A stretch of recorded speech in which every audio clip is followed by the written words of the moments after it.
আমার মরণ আসসালামু আলাইকুম প্রিয় দেশবাসী, আমাদের কেউ তো জানে কত সম্পদ হলে, কত সম্পদ রেখে গেলে মরণ আমাদের সন্তান পরিবাররা ভালো থাকবে। কেউ তো জানে না। ক্ষমতার দম্ভ ভরে আমি মরে আমরা মানুষের সম্পদ জোর জুলুম করে নিজের করে নিয়ে নেই। লাজায়ও না। সেই ক্ষমতার পালা বদলে একদিন আমি চলে আবার নিঃস্ব হয়ে যেতে হয়। আমায় তোমরা কিসের তো অহংকার, কিসের তো দম্ভ। না।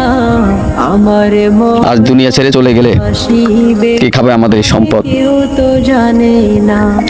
আমার সেজন্য আমরা দুনিয়াতে থাকতে ক্ষমতার দম্ভ না দেখিয়ে ওখানে কেউ তো জানে না। প্রতিটা মানুষের সাথে মিলেমিশে নিয়াই চলতে পারি না। জীবন থাকার জায়গা না। ক্ষমতা এমন জিনিস, অন্ধকারে কবর আজ আমার যে আমার কাল আপনার। আসলে ঠিকানা। ক্ষমতা দেখে কি লাভ? দুনিয়া ক্ষমতা তো চিরস্থায়ী নয়, জীবন থাকার ক্ষমতা চিরদিন থাকবে না। ঠিকানা। যদি আপনি আমি কি করেছি এটাই চিরদিন, ওর যে আমার মৃত্যুর পরও এটা মানুষ মনে রাখবে, মনে থাকবে। সবাই রেখে আমায় ভালো কাজ করে গেলে যাবে, সঙ্গী হবে না। দুনিয়াতে এবং আখেরাতে সবাই কল্যাণ বয়ে আনবে।